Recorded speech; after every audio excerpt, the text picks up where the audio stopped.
boys and girls. Today I want to read you this book about an Australian animal, the kangaroo, and it's called Little Kangaroo Finds His Way.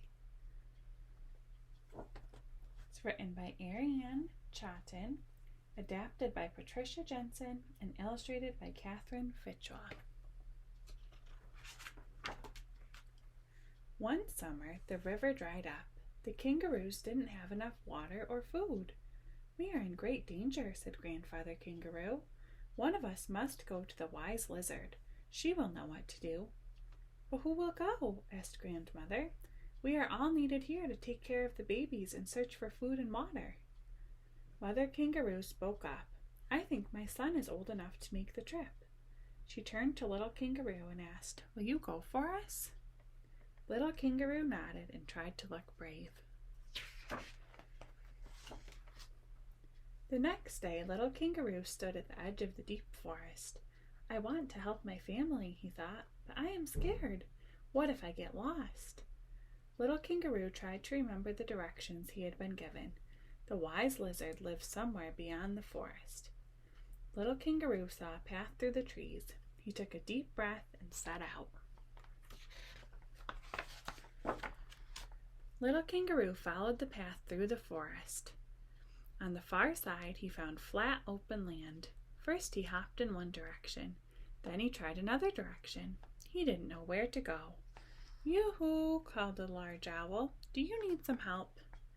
"Yes," said Little Kangaroo. "I must find the way to the wise lizard. It's very important."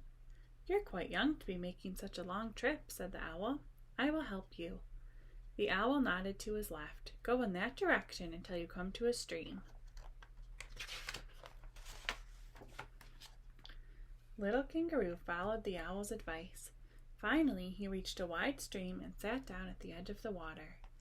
"I don't know where to go next," he thought. Tears filled his eyes as he looked up and down the stream. "I'm lost," he cried. "Zzz!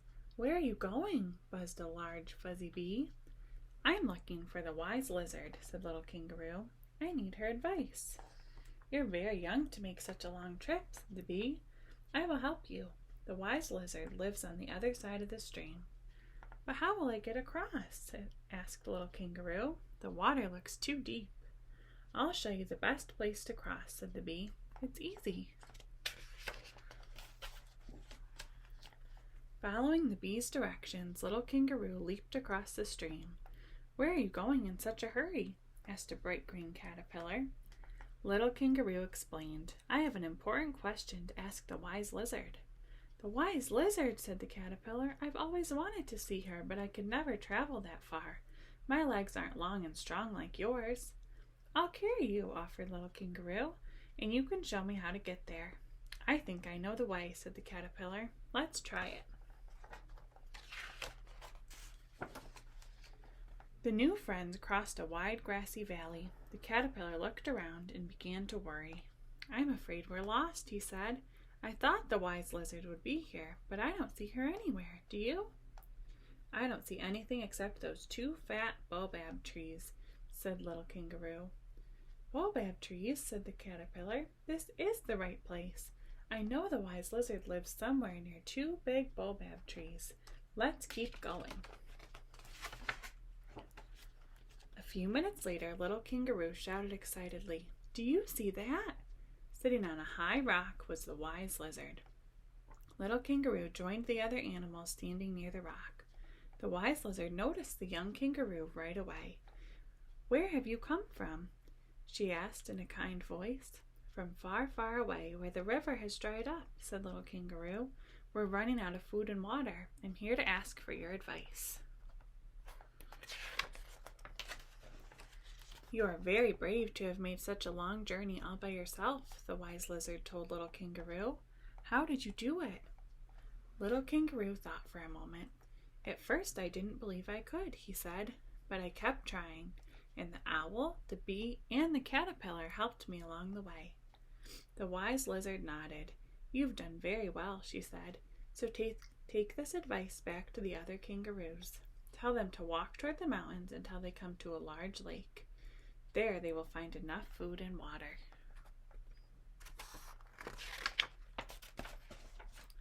Little Kangaroo thanked the wise lizard and carried his friend the caterpillar back to the stream.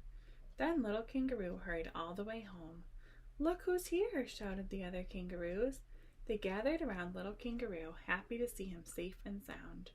"I knew you could do it," whispered his mother, "and now you know it too." As the sun rose early the next morning, the kangaroos set out to find their new home. They all hopped along merrily, but no one felt more joy than Little Kangaroo. And here are some interesting facts about kangaroos. Kangaroo babies called joeys are tiny at birth. A joey continues to grow in its mother's pouch for the first few months of life. The kangaroo moves from place to place by jumping. It can often cover 10 feet in one jump.